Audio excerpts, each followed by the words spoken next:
Josué e Emanuel, Eu fico rindo assim, mas não é que a coisa não seja séria, né? Realmente a gente fica até... Quem conhece a história da Assembleia de Deus, quem conhece a história, sabe como a igreja lutou para conseguir aquele terreno. Aí vai entender o que a gente está falando. A igreja, Josué, nunca precisou de político. Nunca precisou. Pelo contrário, na época o governador Nilo Coelho desapropriou aquele terreno. E todos conhecem a história, como foi que esse terreno voltou para a igreja. Não precisou de político, a igreja não tinha Não teve político. diário oficial certo. Não.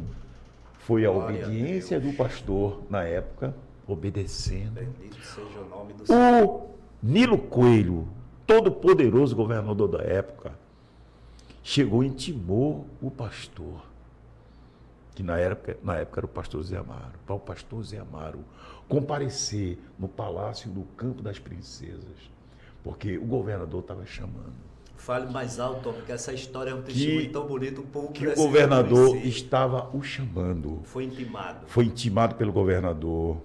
E o pastor Zé Amaro abriu a Bíblia, caiu naquela frase que diz, mesmo se o governador te chamar, você não vá. E ele obedeceu, não foi. E o governador ficou intrigado com aquilo. Como é que um homem semi-analfabeto tem o poder de recusar um chamado do governador? Então, porque Deus já tinha falado ao pastor que o terreno seria retomado. Ele não deu detalhes, mas seria retomado. Então ele ficou no lugar dele. Ele poderia chegar lá e ao convite do governador. Ele não foi. Hoje, nós temos um pastor que chega numa mesa de audiência para amedrontar, para tentar intimidar um juiz de direito.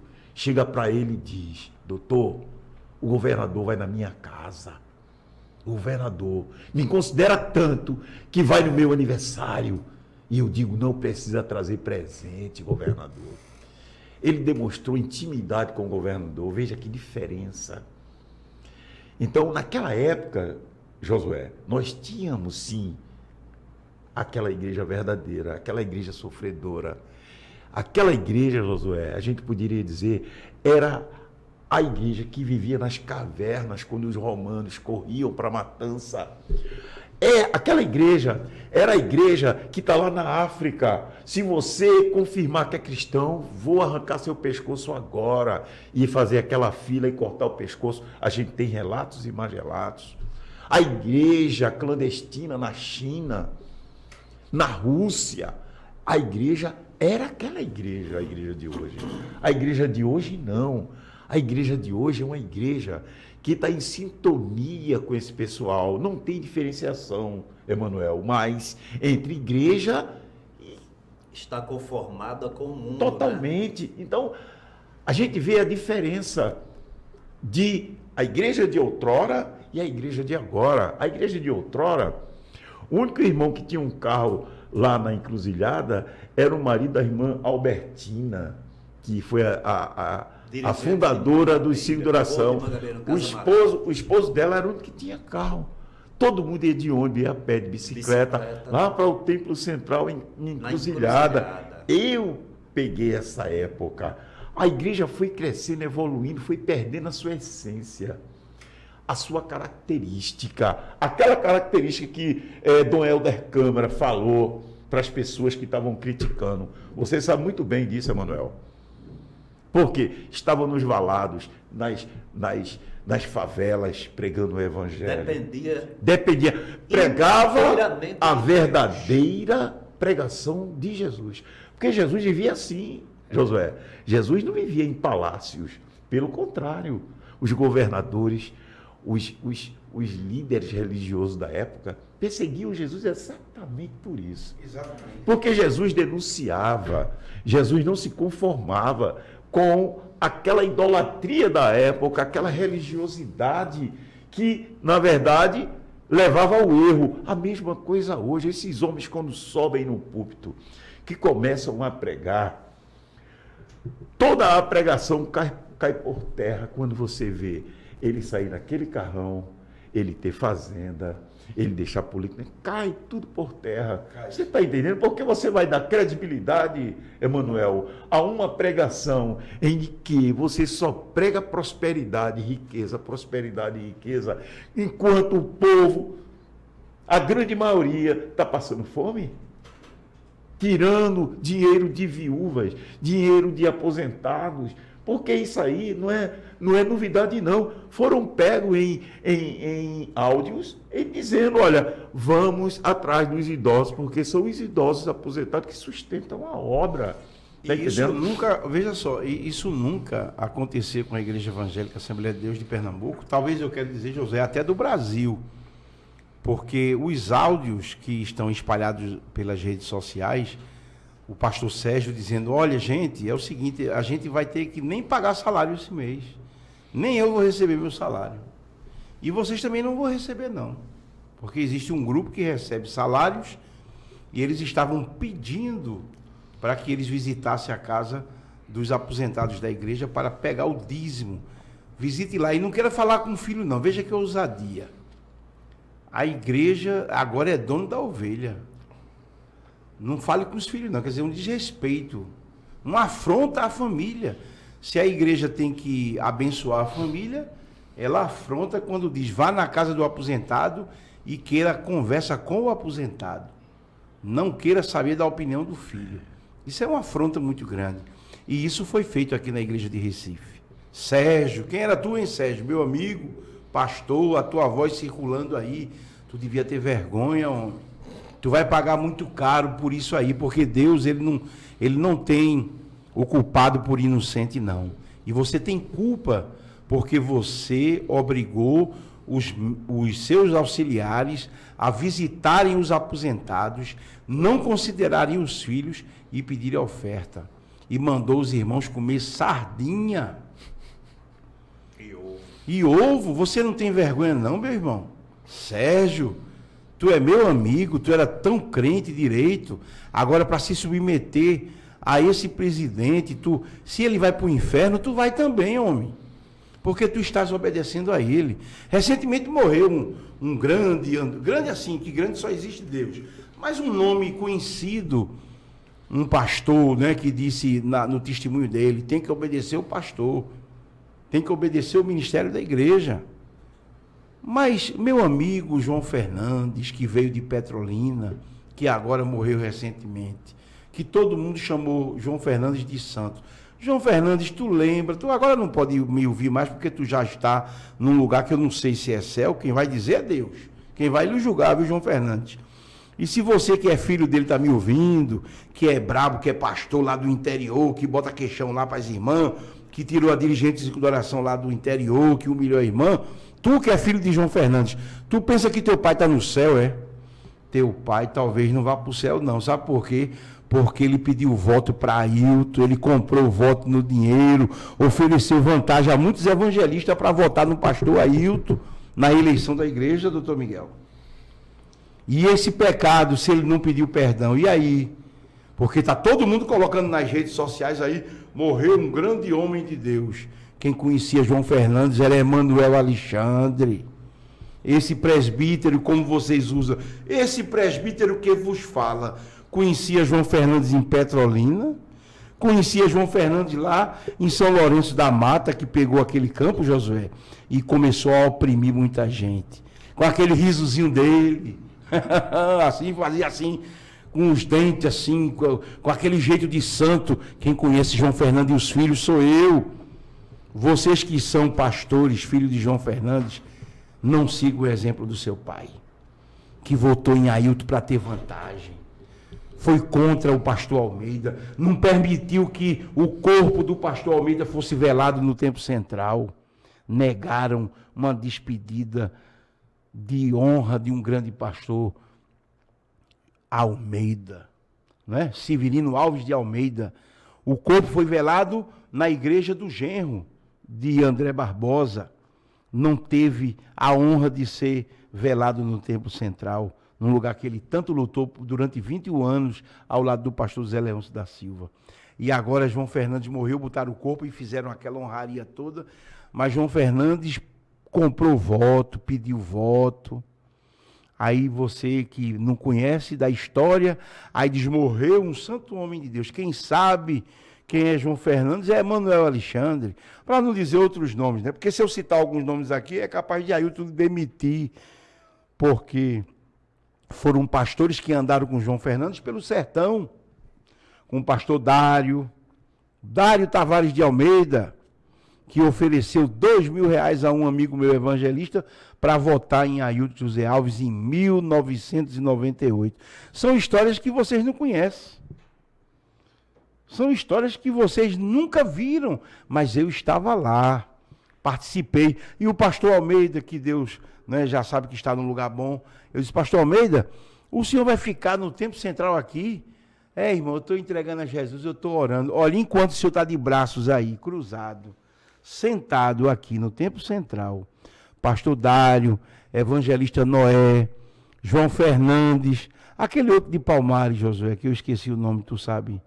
O de Palmares, um pastor antigo, que parecia com João Fernandes também, tu sabe? Amaro Mariano, eles estão pelo sertão, pelo Agreste Setentrional, pelo Cariri, pela Mata Norte, pela Mata Sul, pedindo voto para Ailton José Alves, pedindo apoio de política na época, os políticos, pressionando os convencionais a votarem nele. Se não pediram perdão, meu irmão, foram para o céu da boca, porque para o céu da eternidade com Deus não foram, não. Agora eu digo isso com tristeza, porque enquanto vocês pensam que esses homens são santos, esses homens são profanos. Eles profanam o altar. E vocês vão ter que pedir perdão a Deus. Aproveitem enquanto Deus tem usado Josué e o pastor e o doutor Luiz Miguel, que estão nessa labuta, denunciando as falcatruas, os erros da igreja. Como é que aqui está escrito? Aqui um acordo de um crente, de um pastor da igreja, na justiça para não ser processado. Um acordo já é confissão de culpa. É pecado, doutor Miguel. E vocês tratam isso como se fosse uma coisa normal. É muito importante, é bom frisar, né? Quando você o chama de pastor, ele era presbítero. Mas mesmo com todas essas denúncias... Foi consagrado pastor. A pastor. É.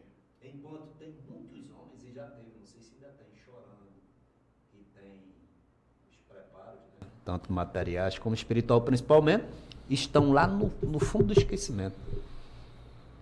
E um homem que faz um acordo na justiça para não ser processado, aí se pega ele e dá a igreja como pastor. Onde vamos parar desse Recentemente mesmo morreu um presbítero, com todo respeito à família, mas eu vou citar o nome dele aqui, porque eu não tenho problema nenhum, por nome de Severino Pedro, da Zona Leste. Fui presbítero durante muitos anos na gestão do pastor José Leôncio e na gestão do pastor Ailton José Alves. Um presbítero atuante, construiu muitas igrejas, continuou presbítero até o dia da sua morte. Agora um homem que espanca se torna pastor e evangelista e pastor. E um que faz rachadinha se torna pastor. Meu irmão, onde é que a gente vai parar, irmão? Será que o povo não... Meu irmão, não faço isso não. Uns presbíteros antigos. Isso é muito forte para uma igreja que a gente conheceu. Quer dizer, um espancador vai de presbítero para evangelista. E um rachadinha vai de presbítero para evangelista. Que igreja é essa, pastor Emanuel? E um presbítero que construiu casas de irmãos, fazendo mutirão. Meu irmão, isso é muito que construiu forte. Várias congregações. Entendeu? Não foi honrado porque podia ter morrido como pastor consagrado, porque era um pastor de verdade. Santo. Vocês, o que é que vocês estão pensando ainda? A única solução, doutor Luiz Miguel e meu caro Josué aqui, é que os irmãos precisam urgentemente fechar o bolso e não contribuir. Pegue o seu dízimo, transforme numa cesta básica e dê para o necessitado. Meu irmão, você pode fazer isso agora, nesse momento. Você estava com o dízimo aí, o envelope, já preparado para entregar hoje lá na igreja, no culto. Mas eu quero, não vou dizer que eu não posso me ousar, doutor Miguel, a dizer isso não. Eu vou dizer o que a palavra de Deus diz e afirma no livro de Malaquias: trazei todos os dízimos à casa do tesouro para que haja mantimento. Então transforme o seu dízimo em pão. Aí eu estou dizendo que é Deus que está falando. Não é isso? Porque eu poderia dizer... Falta essa parte. Para que haja mantimento, para que haja mantimento. E não carros blindados, Isso, passagens aéreas. Agora, venha discutir Bíblia comigo, por exemplo, você que entende da Bíblia. O dízimo, quando Malaquias está ali tratando o dízimo, já estava o doutor Luiz Miguel tratando a corrupção dos pastores da época de Malaquias. 420 a.C., os pastores já estavam roubando, comprando fazenda, comprando casa, se locupetrando com dinheiro alheio. E aí Deus usa o profeta Malaquias e diz assim: quem quer roubais? Aí os pastores pegam esse texto, mentindo na cara lisa, do Brasil inteiro, viu? Porque nós não estamos tratando só o problema de Recife, não. Recife pode ser considerado uma das igrejas, aqui a gestão da igreja mais corrupta do Brasil. Mas o Brasil inteiro está com esses pastores mentindo, dizendo: olha, se você não dá o dízimo, você está roubando. Mas a interpretação correta não é essa, doutor Miguel. A interpretação correta é essa. Leia Malaquias 1 e 2. Quando você for ler Malaquias capítulo 1, capítulo 2, vocês vão observar o profeta Malaquias tratando os pastores que estavam roubando. Se eu sou pai, aonde está a minha honra? Isso Malaquias falando. Por que vocês estão trazendo o pior para mim?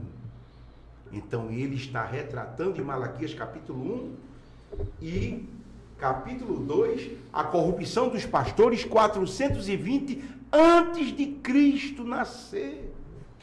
E hoje se repete literalmente.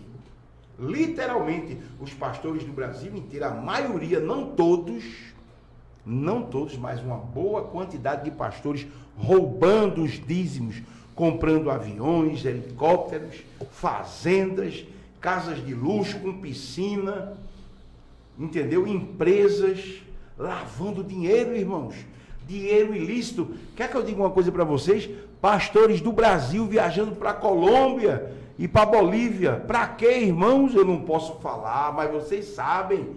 Para lavar dinheiro escuso. Você acha que eu, por exemplo, eu tenho uma igreja há muitos anos. A minha igreja continua simples. Por quê? Porque é difícil você lutar com uma igreja séria. Como é que um pastor começa um dia desse e já tem uma TV paga, uma televisão? Dinheiro escuso, dinheiro de política. O político vai na igreja e dá aquele dinheiro, lava o dinheiro. Pastor, tome aqui 1 milhão, tome aqui 2 milhões. Aí o político pega 500 mil reais, limpo da igreja. Alguém perguntar, não, foi o pastor que me deu uma oferta. Ele me abençoou com uma oferta. É essa a linguagem que é utilizada. Porque agora os pastores estão com medo da nova lei que não deu certo, porque o governo anterior ia dar um perdão das dívidas da igreja. Agora não, doutor Luiz Miguel. Está saindo agora uma nova lei que o que for devido ao Estado vai ter que ser pago ao Estado.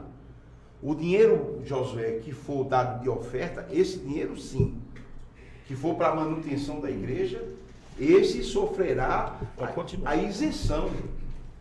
Mas o dinheiro que for do Estado, das obrigações sociais, igreja como pessoa jurídica, esse valor não será perdoado.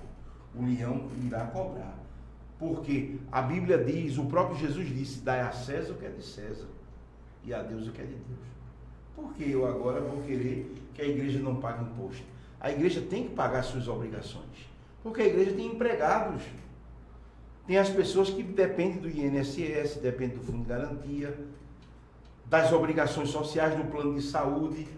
Então a igreja, nesse aspecto, ela como pessoa jurídica, ela tem as suas obrigações. Por que temer a autoridade? Quem teme a autoridade, como diz a Escritura, é quem vive à margem da sociedade. A igreja de Jesus Cristo não pode temer a autoridade constituída por Deus. Ela tem que pagar o que é de César. Se César pede o imposto, deve-se pagar o imposto. Isso é um quesito que a gente precisa retratar nesses dias atuais. Então eu queria fazer um apelo a você, meu irmão.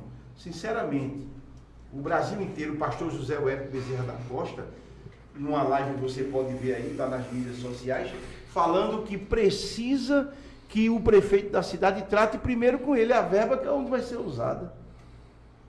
É muita ousadia um prefeito depender da opinião de um pastor. Um prefeito, como disse o doutor Luiz Miguel, ele tem que ir no tempo do pastor Zé Amaro, ele tem que ficar pensando, por que o pastor não veio aqui? Eu chamei ele, porque o pastor confiava em Deus. De Deus ele esperava a resposta para que a igreja pudesse ser construída. Como diziam os antigos, cantando um hino assim, muito antigo: confiai somente no Senhor e mais feliz serás. Confia só em seu poder e a paz encontrarás. Crê já no Senhor e mais feliz serás. Confia no Senhor e mais feliz serás. Confia só em seu poder e a paz encontrarás. Isso que o doutor Luiz Miguel disse, o pastor Zé Amaro confiou no Senhor. E o templo central foi construído.